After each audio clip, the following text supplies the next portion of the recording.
Ta čas, ko se še zbiramo v dvorani, pa preden se vrata zaprejo, bom izkoristila, da vas vse lepo pozdravim na najlepšem posvetu, ki je pač na takem kraju. Jaz sem lih prej po stopnicah komentirala,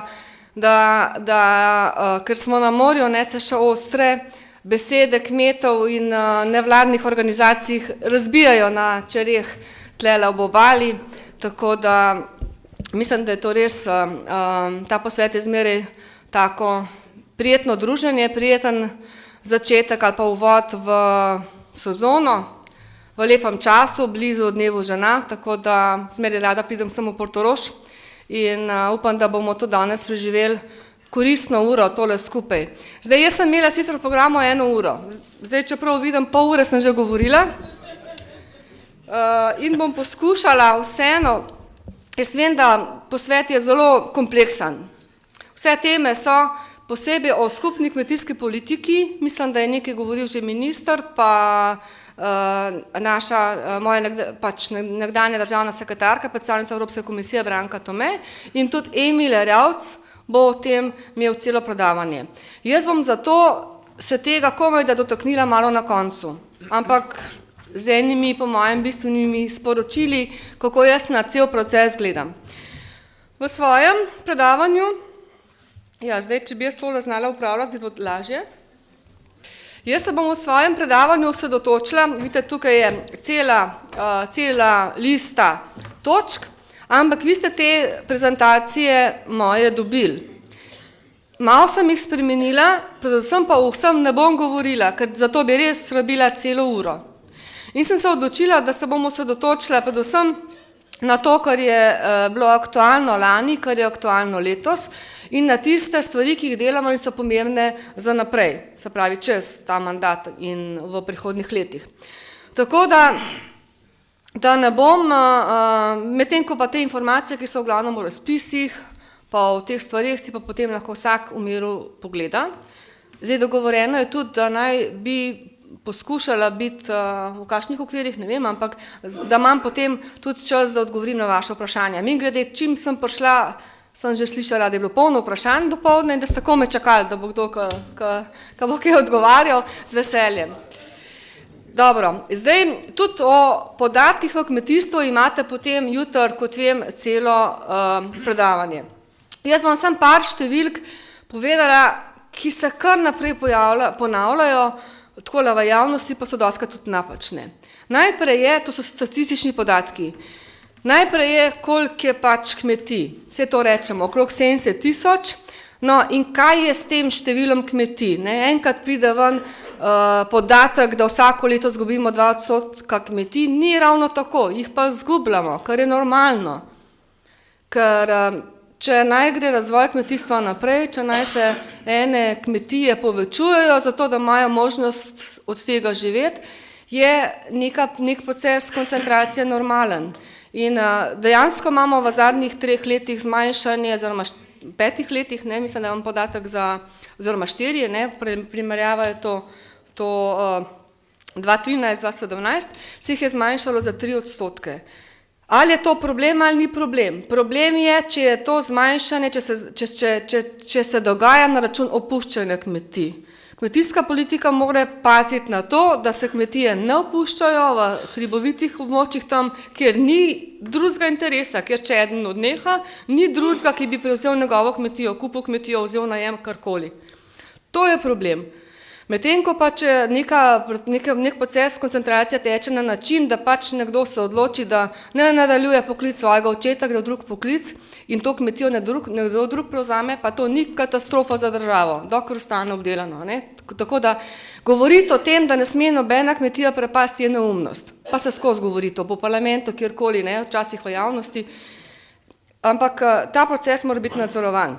No, druge številke ste si gotovo v tem času že sami prebrali, da jih ne ponavljam. Seveda še zmeraj imamo premajhne kmetije, samo polovico povprečne evropske kmetije dosegamo in tudi 7,5 GVŽ na eno povprečje na živinorejsko kmetijo pomeni, da je struktura naših kmetij taka, da rabijo seveda tudi te majhne kmetije, pa vse majhne kmetije v hribih pomoč. Zato smo imeli ukrep za majhne kmetije usmeren na OMD in na tiste, ki imajo živino, ki lahko pač izkoristijo travinje, ker se ga drugače ne da izkoristiti. Ne. To iz same strukture kmetijstva izhaja. Se vi veste, ker ste iz kmetijskega sektorja, dostikrat smo mogli to pojasnjevati, tudi vam, no, včasih, ampak predvsem tudi na kakšnih drugih forumih. Dobro, da je bilo lansko leto slabo, kar se tiče kmetijske proizvodnje, tudi ni novica. O tem boste jutri gotovo še slišali podrobneje. Dejstvo je, da če smo imeli bistveno nižje pridelke v sadjarstvu in vinogradništvu, se pravi, je to v celotni rastlinski proizvodnji pomenilo 20% manj, in to ne more izravnati tega, da bo 3% več pridelkov živinoreje. Generalno je pač manjši vrednost proizvodnega kmetijstva je bila lani 10% nižja, zaradi naravnih danosti. Evo, tu spodaj tudi najdete zapisano, pridelek v intenzivnih jablanovih nasadov je bil lani samo 10% običajnega. In potem še od tega je pol industrije in mogoče to na drugi prosojnici, jaz vem to vse z glave, boste tukaj pač to je bila malo šale, ne zameriti, ampak tukaj, dejansko so tukaj spodaj podatki o tem, kaj se je dogajalo tudi lani s sadjarstvom in to pač pomeni, da lani je bilo slabo leto. Par podatkov samo o skrbi. Kakšna je samo oskrba, krožijo tudi razne stvari. Če gledamo samo tiste pridelke, ki jih pri nas proizvajamo, je pač lani bila stopna oziroma za lansko leto še ni podatkov, to so za leto 2016 podatki, stopna samo oskrbe je taka, kakršna je. Dobra je na živinoreji, spet zaradi tega, ker imamo travinje, posebej na govedoreji pa pač mleku, še pri perutnini je dobra, pri prašičih se je to padanje ustavilo, ampak ne moramo biti zadovoljni. Seveda pri rastlinskih pridelkih je pa tudi boljše, kot je bilo. Ne? Zlasti s trnimi žiti, tudi s koruzo, smo imeli pred leti slabšo samooskrbo in leta 2016 smo po enih 10 letih zabeležili prvič samooskrbo zelenjavo večjo kot 40%. S tem, da je, če gledamo samo presno zelenjavo, ta še višja, je čez 50%, je pa res, da se v glavnem uvaža zelenjava za predelavo. Oziroma, da je tam uvoz zelo velik in da pri zelenjavi se pač ne premaknemo zaradi tega, ker tudi boljšo samooskrbo zelenjavo seveda zahteva res dobro organiziranje pridelovalcev in trženje in tukaj imamo še rezervo. Nekaj o naravnih nesrečah. Glejte, mi smo imeli od leta 2003, ko smo zabeležili največjo naravno nesrečo v zadnjih 15 letih, ko je bila suša, kjer je bila škoda, mislim, da je okrog 120 ali še več, 130 milijonov. Pa do danes, pa do lani, smo imeli praktično samo 4 leta, ko ni bilo naravnih, pač vsako leto je toča, ampak naravna nesreča, razglasi se naravna nesreča takrat, kadar je ta škoda večja kot 0,6% BDP-ja ali pa, ne vem, skratka približno okrog 2,6 v različnih poletih milijona evrov. In vsako leto smo imeli taka škoda, razen v 4 letih, v 15 letih. In v zadnjih letih je bila še posebej velika, mislim, da imam kasneje tudi eno prosojnico, ampak če samo povem za 2 pozebi v 2 letih, o tem smo že tudi lani govorili, lani smo potem ponovno doživeli pozebo, ki je bila še hujša od tiste prve in jaz bom samo na kratko povedala o ukrepih, da se ta sektor stabilizira. Mi smo z interventnim zakonom zagotovili 7 milijonov pomoči, kar je 2krat več, kot v prejšnjem letu. V primerjavi škodo, ki je bilo 48 milijonov, je seveda to ne nadomesti vse škode ali pa vsega dohodka, to je jasno. Ampak še zmeraj je bila to pomoč dana zaradi tega, ker se zavedamo, da je v teh sektorjih praktično nimaš drugega scenarija. Ne moreš, kot v kakšnem drugem sektorju si pomagati, ne vem, nekaj drugega potem posejati ali posaditi, krmo kupiti, če imaš živino ali kaj takega. Tukaj pač si, če imaš samo trajne nasade, si go in boss. In zaradi tega je bila pač ta pomoč z zakonom odobrena. Zdaj je se rok iztekel za vložitev, da ste vrnili te obrazce in skratka pomoč naj bi bila maja izplačana, ampak ni to edini ukrep.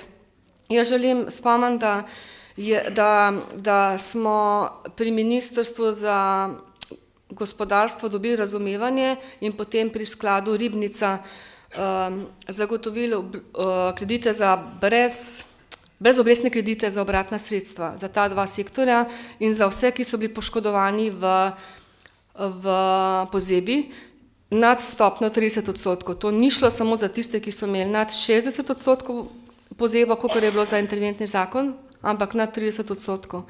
Je pa izkoriščenost tega kredita zelo nizka. Mislim, da je bilo razpisanih 5 milijonov, če se ne motim, pa je manj kot milijon bilo vlog. Zdaj, razlog je menda v tem, ker kmetija nekako ne morejo nekatere kmetije imajo probleme s tem, ker poslujejo ne preko računa, ker pač lahko, če prodajo neposredno pridelke in potem ne izkazujejo dovolj prometa na tekočem računu, skratka ne morejo, težave so imeli z zavarovanjem kredita. Tako da je ta razpis podaljšan in je še do konca meseca možno, zato pač povem, če je kdo interesent, se še zmeraj da vložiti vlogo za ta kredit, je bil pa tudi kredit razpisan za reprogramiranje investicijskih kreditov, kjer se pa tudi lahko 20% prizna obratnih sredstev, samo ta drug kredit ni brezobresten, ampak ima obrestno mero tisto čist minimalno nad 1%, ki se še našteje, da je državna pomoč, ker prvi kredit gre ta subvencionirana obrestna mera v de minimis in nekateri, ki so imeli ta de minimis že poln, se na tisti kredit niso mogli javiti ali pa lahko na tega drugega.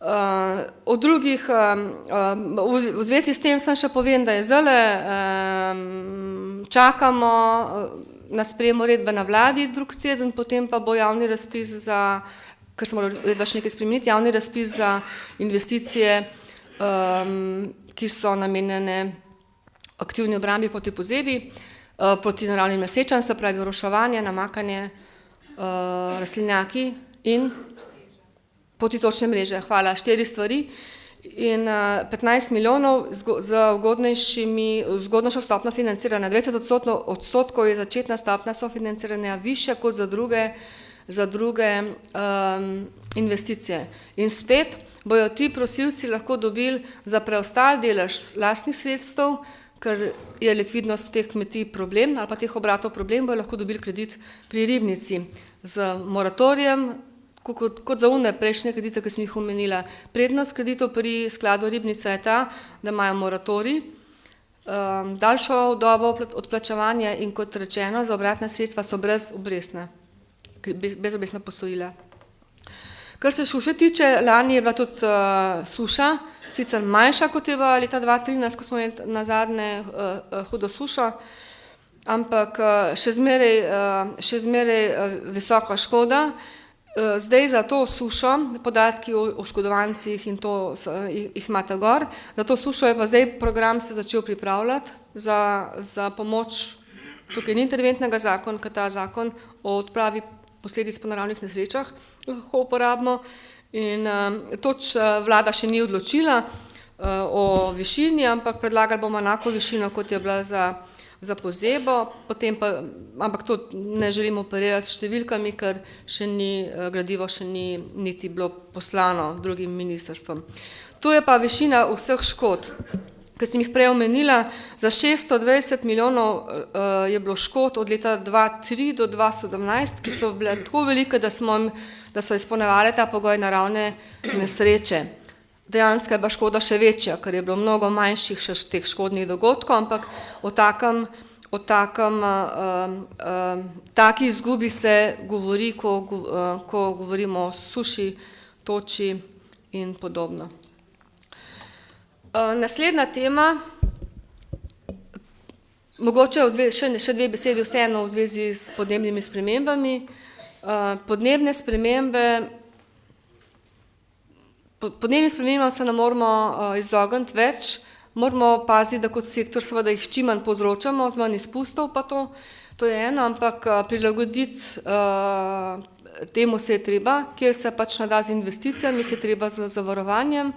Smo tudi, kar se tiče zavarovanja, naredili en napredek v lanskem letu, po tistih letih, ko se je manjši delež sofinanciral, ker enostavno ni bilo druge možnosti, ker je bil proračun zrezan, tako naš, pač kmetijski, tako kot vsi drugi, je zdaj spet sofinanciranje v višini 50% za vse trajne nasade, za poljedelstvo pa 40% pa vrtnarstvo, tako da je spet nekoliko ugodnejša stopnja sofinanciranja.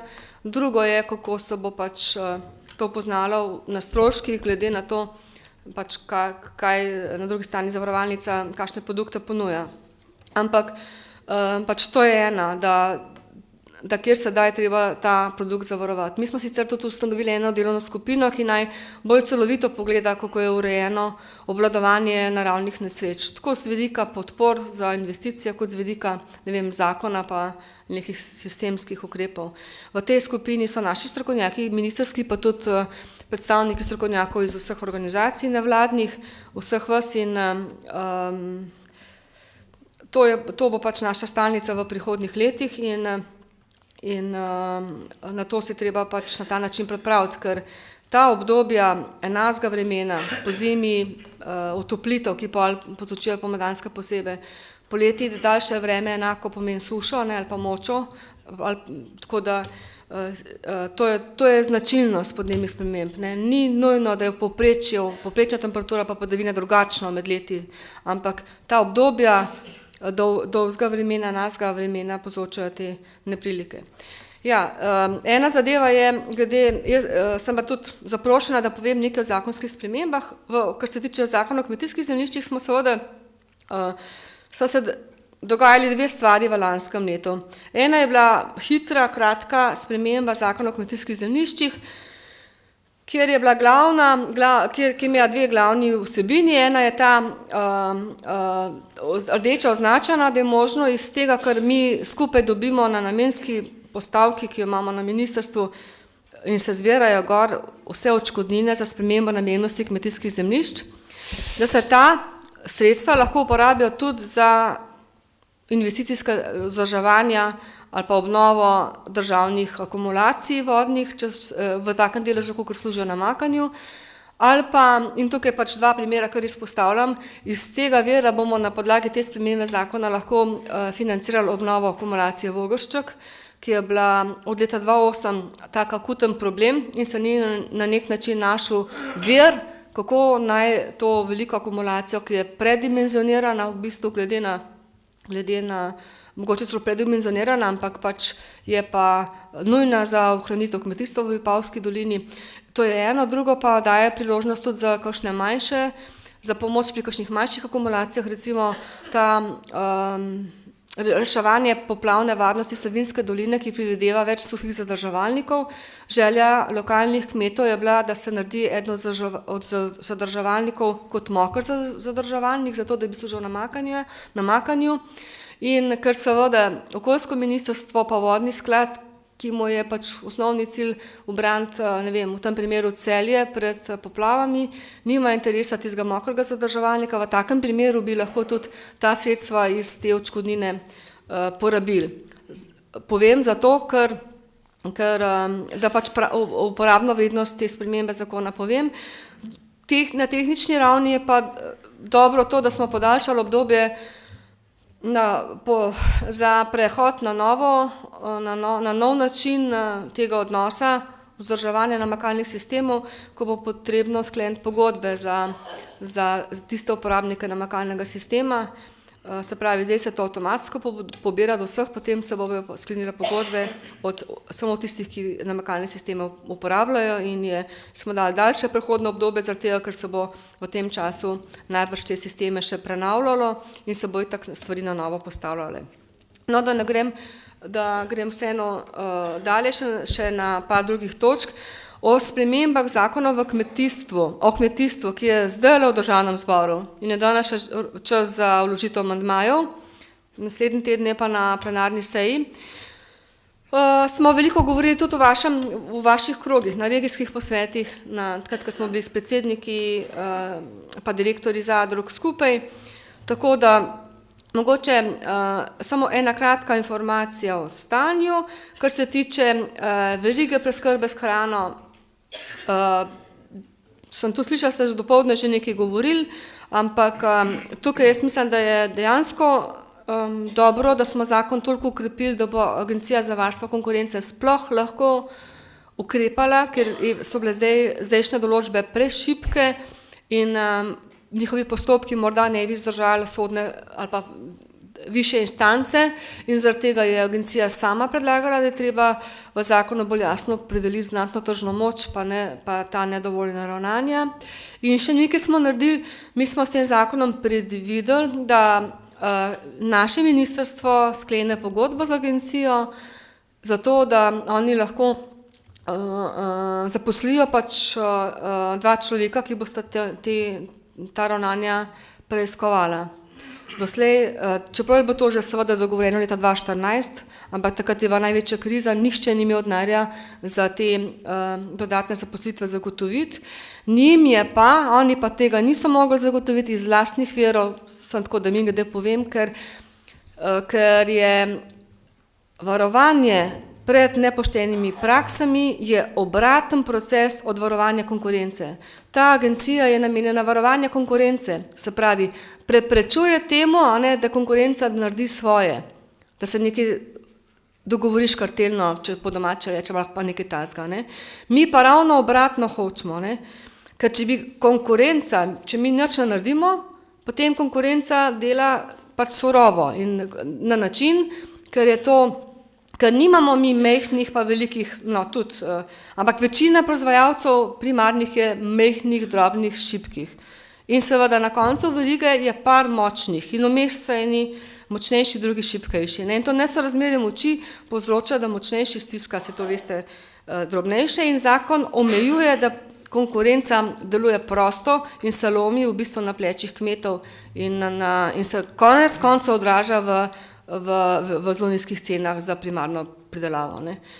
Pa da ne grem bolj v detajle. Skratka, in to so dva čist drugačna tipa razmišljanja in pristopa, zaradi tega je tudi, imajo oni zahtevo od OECD-ja, da je ta oddelek, ki se z našimi problemi ukvarja, ločen od njihovih drugih, ki preiskujejo pa obratne procese, se pravi, če nekdo preprečuje konkurenco ali pa omejuje konkurenco.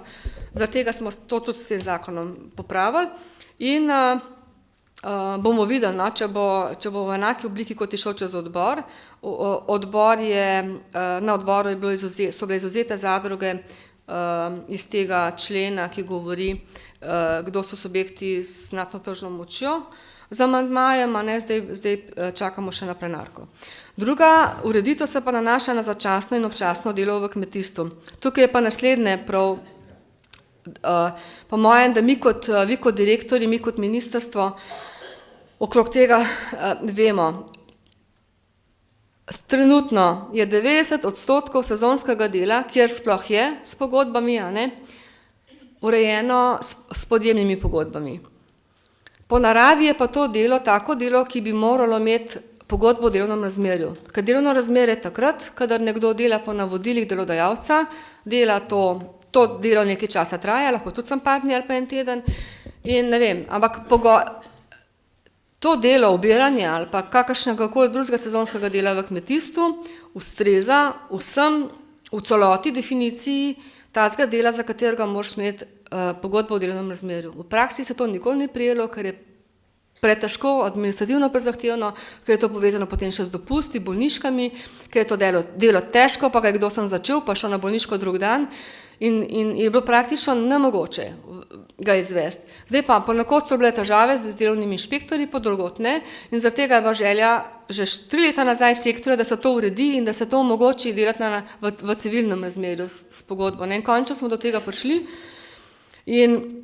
In tako da to zdaj ne bo več prestopek, če boš delal v tako pogodbo civilnega prava in ne z delovnim razmerjem, se pa zahteva, da se za te delavce uredi plačilo, ki ne more biti manjše kot je minimalna postavka na uro, ki mora imeti zraven plačane socialne prispevke in je treba upoštevati določila glede delovnega časa, odmorov, prepovedi diskriminacije in podobno.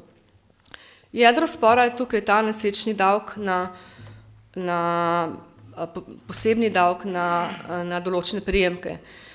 Ta davek je star, ne vem, več kot 20 let in velja samo in ima izjemo. V tem zakonu piše, da obiranje v kmetijstvu, v sadjarstvu, hmeljarstvu in vinogradništvu ni obremenjeno s tem davkom. Se pravi, ne izvzema pa zelenjadarstva, ne izvzema drugega dela, ki ni obiranje.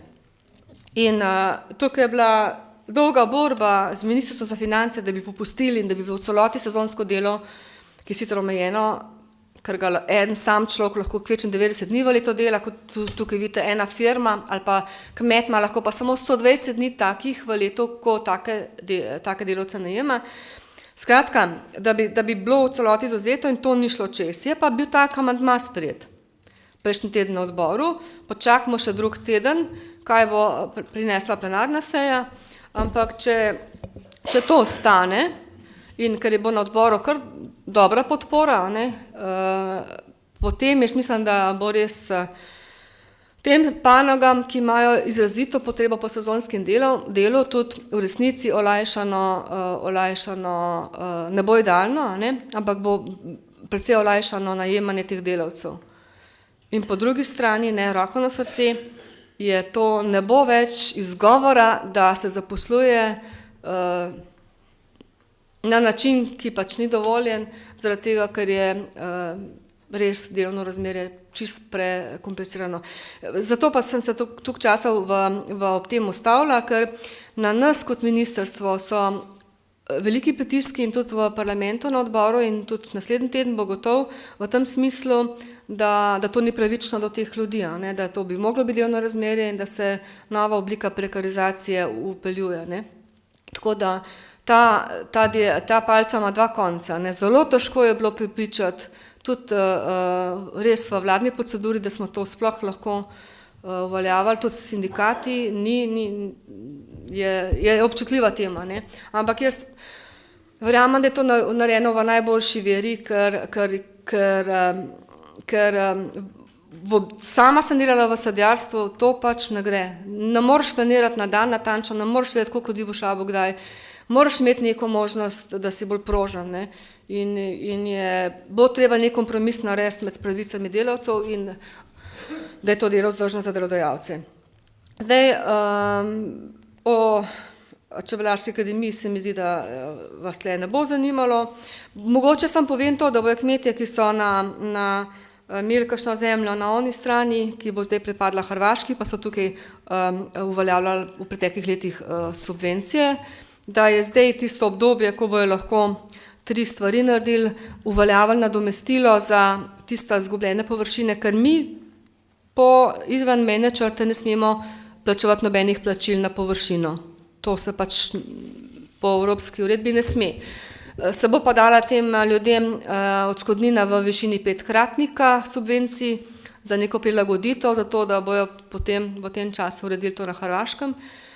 In se tega ni dosti, je pač bolj v koncu severovzhodne Slovenije, drugod manj, ampak je še zmeraj za njih pomembno. To je tudi izjemna okoliščina, se pravi, se jim ne bo štelo v zmanjšanje površin, če so imeli kakšne ukrepe v PRP-ju in lahko bojo tudi zaprosili, da dobijo na tej strani v najem zemljo od države, pač kjer je blizu možno, zaradi tega za primer, če seveda na Hrvaškem, če to želijo, ker je vprašanje, ali bojo na Hrvaškem res uspešni v tem, da se bojo registrirali kot kmetje in da bojo imeli pravice do subvencij.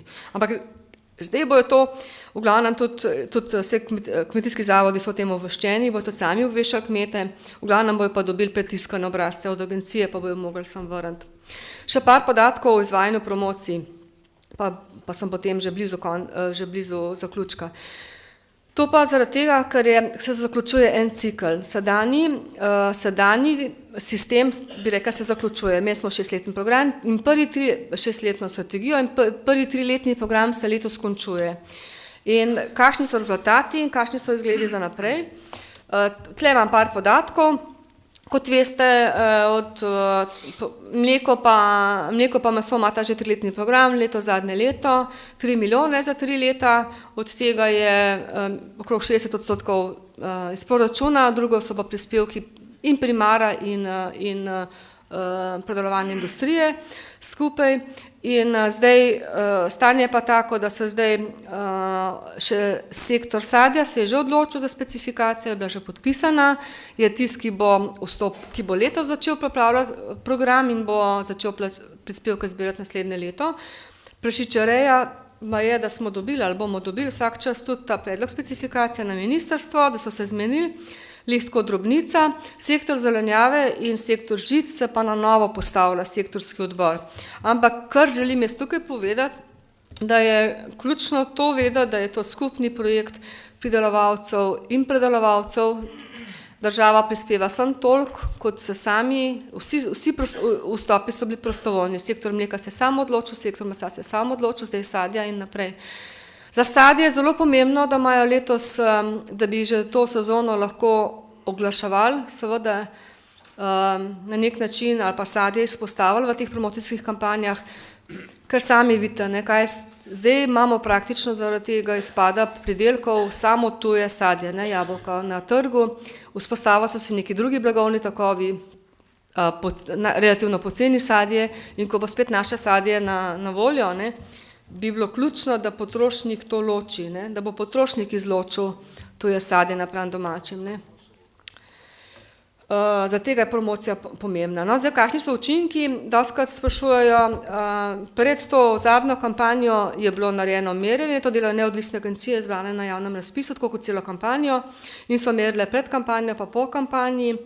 In rezultati kampanje so taki, da je za 3,3% več vprašanih po kampanji reklo, da si želijo lokalne proizvode. Skratka, ti procenti pomenijo, koliko več odstotkov je odgovorilo pozitivno na ta vprašanja. Da je tudi 11% jih več kot pred kampanjo reklo, da kupujejo, ne da jih 11% pogosto kupuje, ampak 11% več po kampanji. Ne? In lih tako 12% jih meni več, da je hrana kakovostna, če je slovenska, zaupanja vredna, in prepoznavnost tega znaka se je tudi povečala, kar je logično, za 37%. So pa učinki seveda ne samo pri potrošnikih, moje prepričanje je, da to tudi priložnost, da se sektorji vertikalno krepijo, ne? Ker to zahteva sodelovanje od primara do zadruge, potem predelovalne industrije in do trgovine in da to deluje celotno verigo bolj povezano, ne? Ker tukaj to izbrano kakovost ne more imeti nekaj, kar ni slovenska surovina, ne, to zahteva neko povezanost. Jaz vem, da v praksi, pa da nam koga imenovala, v praksi mi pa poveste, da je to čisto drugače, ne, mi ven, oni noter, pa to ne bo nikoli ratalo, še kdo, ne čisto tako, ampak češ, da ni to tako enostavno, ampak je mehanizem, ki lahko pomaga to, cel sektor narediti bolj povezan in s tem na dolgi rok še dosti bolj pozitivne učinke, kot so trenutni učinki na potrošnika. Glede, bom to kar spustila, to so podatki o izplačilih, v glavnem, kot vidite, smo že praktično vse izplačali in neposredno plačili na OMD, kar se tiče KOPOP, bojo aprilu in maju, po mojem, ne vem, zakaj imam napisan samo april, ampak ponovadi april in maj. Skratka, plačila so dosti tekoča, zaradi tega, da je omogočena likvidnost.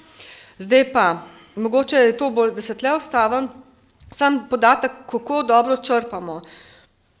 Pač čisto nič ne morate videti, ne tam zadaj, ampak da vam mogoče pa jaz preverjam, mi smo imeli zdaj od vseh razpisov, kakšnih 20 razpisov je že bilo, mogoče ne vem, še kakšen več, jaz smo do zdaj, pa iz teh zbirnih vlog, že odobrili 500 milijonov, dobrih 500 milijonov, kar je okrog 42% celega PRP-ja, izplačanih je bilo pa 291 milijonov, s tem, da je tukaj tudi overcommitment, no, ne vem, ko se temu reče po slovensko, to je tisto, kar zdaj iz tega denarja plačujemo še za vloge, ki so bile še v prejšnjem obdobju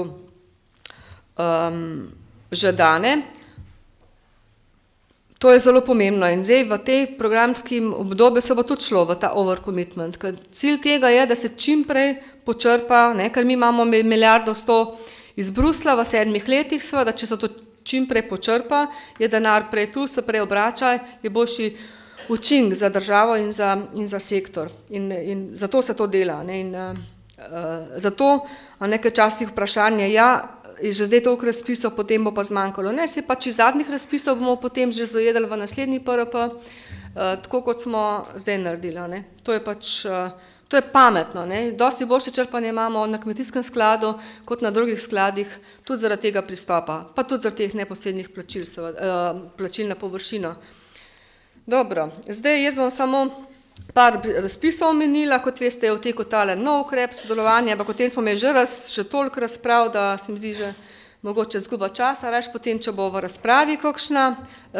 Mogoče sem, da upozorim, da je to projekt, mogoče se bo tle bolj videlo, ne, niti ne, 3 partnerjev, eden mora biti, vsaj 3, ne, eden mora biti kmet, ali pa pač kmetijski proizvajalci, drug mora biti svetovalec, tretji mora biti raziskovalec, gre pa za pospeševanje pridobivanja novih znanj, prenos novih znanj, inovacij v prakso.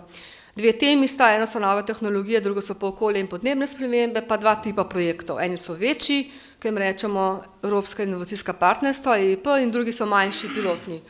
Denarja je pa tukaj so še najvišje vrednosti, ampak to imate se na postojnicah. Pa mogoče reč povem, da smo razpisali za nove tehnologije 5 milijonov in za 3 milijone za okolje in podnebne spremembe in to je prva tranša, če bi rekla. Druga bo pa potem po enem letu, ko bomo imeli že prve izkušnje. Čisto nov ukrep, v resnici si ne predstavljamo, kako se bojo svojih sektorji organizirali, ali bojo te ukrepe izkoristili zato, da pripeljemo več znanja in s tem tudi boljšo tehnologijo na kmetije. Ker subvencije niso dosti, subvencije so samo pomoč, ključ, se sami veste, za kmetijstvo je dobra tehnologija in dobri rezultati, stroškovna učinkovitost in podobno. Zdaj razpisi, ki so v teku, tukaj imate za predelavo lesa, za agromelioracije se je zaključil že, potem za gozdno infrastrukturo, za odpravo škode in obnovo gozda, pa ne bom šla več. Za ta razpis sem pa prej povedala, za podnebne spremembe, saj mislim, da sem to že na začetku rekla, teh 15 milijonov, tako da se tukaj ne ustavljam in za namakanje, tako da bom jaz povedala samo še nekaj na temo, kaj jaz mislim, ne, ali pa tukaj je mogoče malo zlistano nekaj iz osnutka stališč do nove skupne kmetijske politike. Jaz sem prepričana, da bo o tem razprava še pol, ko pride doktor Erjavec, ki bo že bolj analitično povedal, ker imamo poseben raziskovalni projekt, smo ga mi naročili, raziskovalni skupini z strokovnega vidika, kako vidi, kaj bi morala Slovenija, kaj je za Slovenijo pomembno v naslednjem obdobju. Jaz bom povedala, kaj tukaj so neki povzetek stališča, ampak najbolj ključno je po mojem mnenju to, da morajo ostati, ene stvari od tega niso več relevantne, ker se je že na evropski ravni izkristaliziralo, da bo. Ampak meni je ključno, da ostanejo neposredna plačila, da ostane možnost, da se čim več teh neposrednih plačil proizvodno veže na določene proizvode, ker take subvencije so najbolj ciljne in smiselne, ker res dosežejo tiste kmete in tiste, ki imajo proizvodno, ki samo ne vzdržujejo recimo krajine. Potem drugo je, da so dovolj močne podpore na teh območjih, kjer je kmetovati najtežje. Mi smo v zadnjih letih naredili neke premike, imamo dodatke za Strmegr, ker smo imeli razpis za majhne kmetije, ki je usmerjen samo na OMD-je pa na travinje, v glavnem zelo vezan na živino. Potem imamo pri PRP-ju prednostno obravnavanje problemskih območij, tisti, ki se hitreje praznejo in podobno, ne, ampak ti mehanizmi morajo vsi v bodoče še ostati. Jaz sem že začela s tem, da na ravnini bo zemlja zmeraj šla v promet. Tudi če bo eden nehal, bo drug vzel takoj. ampak hribe moramo merkati, da se ne zarastejo, da se ne opustijo in politika mora to upoštevati. In potem sigurno je pomembno, da se nadaljuje tudi na evropski ravni to, kar zdaj mi poskušamo, da se posega v to svobodno gospodarsko pobudo in prost, mislim, ta pravila konkurence, da so določena odstopanja dovoljena zaradi tega, da ne pride do prekomernega stiskanja kmetov, ker konkurenca deluje tudi med trgovino, med velikimi prehrambenimi multinacionalkami, konkurenca deluje na način, da oni lahko nižajo cene v tem konkurenčnem boju, ker vas pritisk v bistvu tiščijo navzdol do kmeta. Samo, če hočemo mi kmete obdržati, potem se enostavno temu pritisku ne sme, mislim, se to ne sme dovoliti, ker potem bojo tisti na robnih pogojih odnehali in bomo imeli samo še tiste najbolj konkurenčne kmete v Evropski uniji, to je pa seveda, tega si pa ne more privoščiti naša država, pa nobena druga. V tem je smisel tega urejanja in to je treba tudi na evropski ravni. Zdaj čakamo na nek zakonodajni predlog in jaz upam, da bo iz tega kaj ratalo, čeprav so te nekatere države, zlasti liberalne in zahodne, proti urejanju z zakoni, ker pa njih nekako bolj dogovorna, prisegajo bolj na dogovorne. Dogovorno urejanje, ki pa nas nič ne velja. In na koncu bom samo še nekaj rekla, ker bom o tem še dosti govora. Jaz opažam v naši družbi in tudi v političnih krogih, če hočete, neko zmotno razmišljanje, da je za kmetijstvo odgovoren sam kmetijski sektor in da tudi za podeželje samo kmetijski sektor. In čeprav mi ne razmišljamo tako in tudi mislim, da tudi na nek način, ampak s hudo muko in z enormnimi napori smo nekako uspeli zadržati tudi razmišljanje na naši ravni, kar se tiče finančnega ministrstva ali pa kakšnega drugega, da je treba vse zanačati in da mora biti kmetje tako obravnavani kot vsaka druga gospodarska dejavnost. Jaz mislim, da smo to nekako uspeli. In zdaj je končno tudi, jaz se na to zmeraj naslovim v tem sporočilu Evropske komisije, napisano, ko sicer v enem drugem kontekstu, ko govori o tem, da je treba poskrbeti za mlade kmete, pravi, ne more vsega narediti evropska kmetijska politika, tudi države morajo zagotoviti ugodno okolje, pa ne samo za mlade kmete, tudi za kmetijstvo na splošno.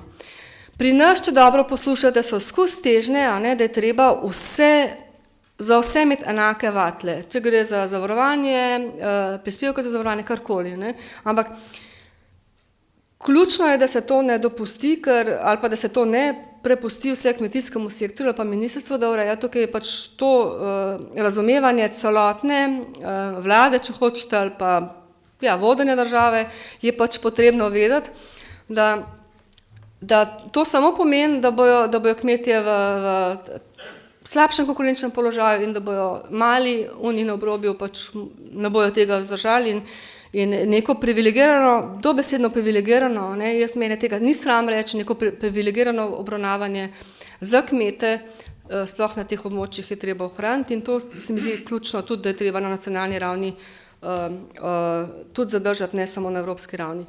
Jaz sem si vzela svoj čas. Hvala lepa.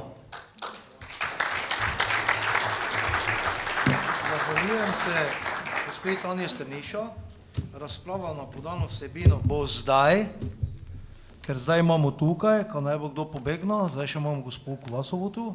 In zdaj je gospod Feri Kučan, pa Rok, ne vem, sta tu, prej sta pol ure držala roko gor, pa nisem mogel dati besede več. Zdaj pa prosim za konkretna vprašanja, ne za politično nastavo, ampak dejansko za vprašanje, ki bo lahko gospa sekretarka odgovorila.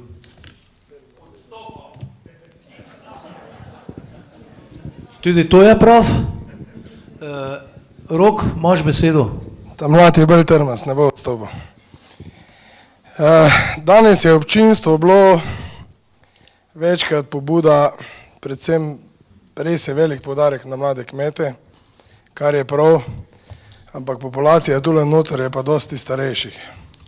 Mi v preteklosti smo že imeli zgodnje upokojevanje, ne? Zdaj po mojih evropskih izkušnjah pa prepričanju vem, da to zgodno upokojevanje bi lahko imelo na nacionalnem interesu. Zdi se mi pa osebno ključnega pomena, ker sem sam tudi dal izkušnjo prevzema kmetije, kakve so možnosti, pa če se razmišlja o tej strani, da bi mogoče pa država pomagala tudi tistim, ko imajo 40 ali več let delovne dobe, pa nikakršne penzije. Ker to se mi zdi, da je ključnega pomena. Hkrati na mlade kmete se pa navezujem v tej smislu, pa bom konkretno, gospa državna sekretarka, kaj je za vas družinska kmetija? Ker mene celo malo jezi, privilegiran prostor, pa ne vem ko. Za mene osebno družinska kmetija je kapital ene družine. Koliko jih je pa tam zaposlenih, je pa čisto vseeno. Kako? Nisem slišala. Kapital ene družine. Kapital ene družine. To je v Franciji zelo razvito, ni dileme, je lahko 200 zaposlenih na kmetiji, ampak lastnik je sam eden, kot druga je delniška družba. Ne? Pa če se je daj razmišljali, ko se radi primerjamo, sam sem bil v zdravstveni zavarovalnici, 9000 zavarovancov, pa sem zelo 5 let poslušal očitke, da kmetijski del pa ni zapolnjen, koliko država deva pa vse. Na koncu nek privatnik, ko popoldan dela, ima tudi popoldansko obrt. Če bi se razmišljali pa v tej smeri, da pa nekdo polne in blagajno, ali je profesionalen, ali je popoldanski, ali je velik, ali je majhen, ali je profesionalen kmet, da neki prispeva, ker po avstrijskih kolegih imajo primerljivo tak, tudi zavarovanje, tudi ni breme na koncu, če je nekje drugje v službi nek mlad kmet, pa popoldan obdeluje tradicionalno kmetijo in jo vzdržuje, ker meni je jasno, da je, ne vem, hribovitih terenov, močvirji in pa tega profesionalne velike kmetije ne bojo upravljale. To bo sam nekdo, ki je s tradicijo tam, ki je tam gor zrasto, pa ohranja tradicijo. Ne? Me pa še v tem obdobju zelo moti to, ker prej je bilo navezava med staršim pa otrokim. Ne? Mislim, da je večina kmetij, pa večina gospodarstva, razen če je kakšna nesreča, ali pa če je višja sila, da ne morejo imeti otrok, nimajo naslednika, drugače vsak dober tudi poskrbi za naslednika. Ne? Tukaj pa v tem obdobju imam pa občutek, da bi ustanavljali nova delovna mesta, zelo lep denar, 45 000 evrov, če se bo zaposli za 3 leta, je zelo velik denar. Kaj bo to nam prineslo tisto dodano vrednost, ki bi pa ne bila na samo oskrbo čez 3 leta? Bojo ti ljudje kmetovali naprej, ali bojo nehali, ali bomo spet nek deficit padli, pa ne bomo nikdar dvignali, pa ste rekli, zdaj smo pa dobro, zdaj smo pa tek ko Poljaki. Iz 6% imamo 12% mladih kmetov. Mi se pa kar že zadnjih 7-8 let držimo kar na istem ali pa procent več. Ne? To me zanima. Hvala. Hvala. Še kdo, ker bomo v sklopu naredili 3 vprašanja? Še kdo ima? Nego? Prosim, dajte odgovor. Ja, kar se tiče zgodnega upokojevanja, v tem obdobju 14-20 tega ukrepa na evropski ravni ni več. Vse prej smo ga imeli in niti ni dosti držav, mi smo sicer to že tudi izpostavljali, da bi ga bilo treba obnoviti, ker je drugače ta prehod iz starejše na mlajšo generacijo težji in jaz se s tem prav strinjam. Jaz zdaj srečujem že na kmetijah, če grem kakšnemu mlademu prevzemniku, srečujem že starše, ki so mlajši od mene, pa so že dali sinu.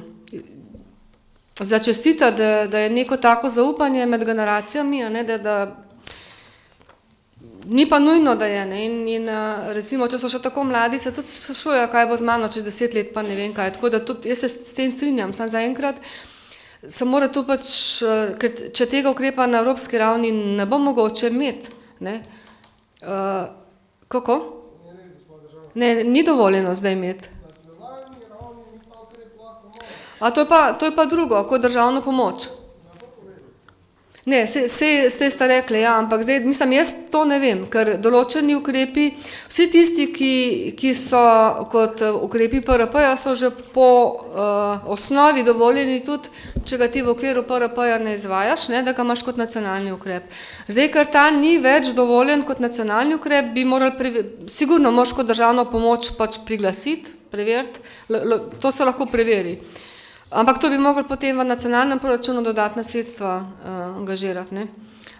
To je za premisliti, ker to bi, jaz se zdaj ne spomnim, koliko smo za ta ukrep namenili v prejšnjem obdobju, po mojem je šlo v desetine, ne, milijonov. Mislim, da za mlade prevzemnike smo imeli 60 milijonov, za zgodnjo upokojevanje pa 15, če se prav spomnim, nekaj takega, ne.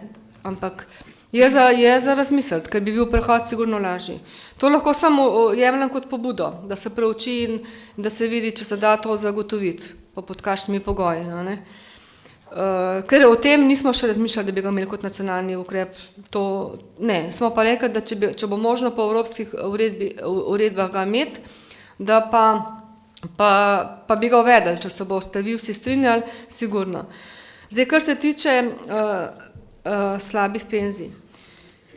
To ni to naš, mislim, mi smo zainteresirani, da imajo kmetje, starejši kmetje dober ali pa znosen socialni položaj. Je pa tle tudi tako, ne, da so pač te penzije, če so nizki prispevki, so tudi penzije nizke, ker je sistem tak, da je odvisen od vplačil. Še zmeraj so pokojnine teh, ki vplačujejo od najnižje osnove, relativno večje, kot če bi bile sorazmerne vplačilom, ne. Tako da generalno, ker gledajte, pokojnina ni rezultat tega, koliko je nekdo trdo delal v življenju, ne pa koliko je delal, ampak koliko je vplačeval. In solidarnostni sistem je tak, da tisti, ki vplačujejo največ, ne, ker pokojnine so navzgor omejene, tisti, ki vplačujejo največ, vplačuješ pa zmeraj od cele plače v določenem procentu. Tisti, ki so največ prispevali, imajo manjše pokojnine. Tisti, ki pa najmanj prispevajo, imajo relativno večje pokojnine. Je pa plačevanje teh prispevkov od kmetije dosti težko, ne. Jaz se tega zavedam, težko je plačevati še več, zato da bi imel potem boljšo penzijo. Ampak drugo je na tem vprašanju tudi ključno. Kmečki sektor, vsi kmečko zavarovani zaenkrat plačujejo samo prispevek delavca, ne, delojemalca se reče temu, ne pa delodajalca. Ker se zaenkrat, če iz proračuna to plačuje, ne našega, kmetijskega k sreči, ampak ne vem, ali iz rezerve, ne vem iz katerega sklada, mislim, da je ta postavka na finančnem ministrstvu, se še zmeraj plačuje ta prispevek, ki se ne plačuje več nekaterim drugim skupinam. Nekaterim, pogledajte, včasih je država to plačevala mnogim skupinam, kulturnikom in ne vem kaj. Zdaj se plačuje samo še omejeni skupini ljudi in plačujejo tista ministrstva določenim ljudem. Tukaj je za kmetijski sektor ostala ta prednost in je na nek tak način napisana v zakonu, do ureditve v našem zakonu in dokler ne bomo mi v našem zakonu uredili tudi financiranje tega skozi naš proračun. Zaenkrat tega se nismo nikoli niti lotili in se tudi ne bomo, ampak s tem namenom, da se to še zmeraj plačuje pač iz proračuna. Kar pomeni, da je vseeno potem ta prispevek kmetij manjši, kot bi bil, če bi isto dejavnost, recimo, ali pa če tako rečemo, če sta dva vinogradnika, eden je kmet, drugi je pa SP, zaradi tega, ali pa zelenjadar, ne, ker so mnogi SP zaradi drugih stvari. Tisti, ki je SP, mora plačati tudi ta prispevek delodajalca, tisti, ki je pa samo kmet, pa ne. Tako da ta ugodnost je še, je pa prav, da se kmetje zavedajo, sploh tisti, ki so res poklicni kmetje, pa ki spet večje plačilo ne bi pomenilo, vseeno, treba je v vsakem primeru pomisliti tudi na starost. No, kdor bi lahko plačeval več, bi bilo prav, da plačuje več, zaradi tega, da ima boljši socialni položaj. Je pa res, da je to odločitev pač tudi na kmetiji. Mene tudi skrbi v zvezi s tem bolj to, da so mnogi nezavarovani, ne? Mnoge ženske so na kmetiji nezavarovane, so zavarovane po možu zdravstveno, ne? Kar pomeni, da so zdravstveno na nek način preskrbljene, ampak penzije ni, ne? In to je tisto, kar bi se morali tudi na kmetijah na nek način izboriti, da tudi če je žena doma ali pa če sta dva doma, bi morala Zadnjič mi je ena ženska, poglejte, pisala mail, da naj nazaj uvedemo zavarovanje za ožji obseg pravic. Moram to zdaj Sekretarka, povedati. jaz bi za odgovor, ker čas zdaj nam zmanjka. Dobro, ampak a si kdo še predstavlja, da še enkrat za ožji obseg pravic, to pomeni, da bi se namest 220 plačevalo 44 na mesec, lahko ali 41, potem bo pa spet problem nizkih penzij. Tako da to je problem, ampak se strinjam z vami, ga ne moramo zdaj rešiti. Drugo pa mislim, da se je nanašalo na kaj še, v glavnem je bo to, ne? Hvala lepa. Ja, Hvala hvala. lepa. Ivan, ti si kdaj že imel vprašanje? Daj, samo na brzino, ampak vprašanje, ne politično naslov. Ali kmetija za 25 hektarov zmore pa prispevka za invalidsko zavarovanje? Moja je zmogla, zato ker smo se odrekali, ampak moja penzija pa je 522 evrov za 42 delovne dobe. Čestitam državi. Hvala.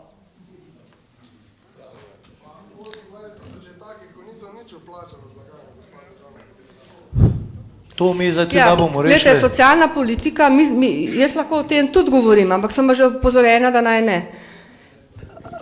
Poglejte, tudi delavci, če celo življenje garajo in če so plačevali najnižje prispevke, tako kot vi, najbrž kot kmet, nimajo večje penzije. Ker mislim, da je bil zdaj ta zakon, ki je bil sprejet, je ta, da če nekdo bil polno dobo zavarovan, da ne more imeti manj kot 500 evrov penzije. Jaz se tudi, poglejte, po svoji duši, če mi dovolite, da tudi jaz svoje mnenje povem, kdorkoli je tudi zdaj, tudi če je bil za ožji obseg zavarovan, bi moral po mojem mnenju, dobro, če ne dobi 500 kot tis, a veste, pa se pa začne primerjati, jaz sem toliko plačeval, ne?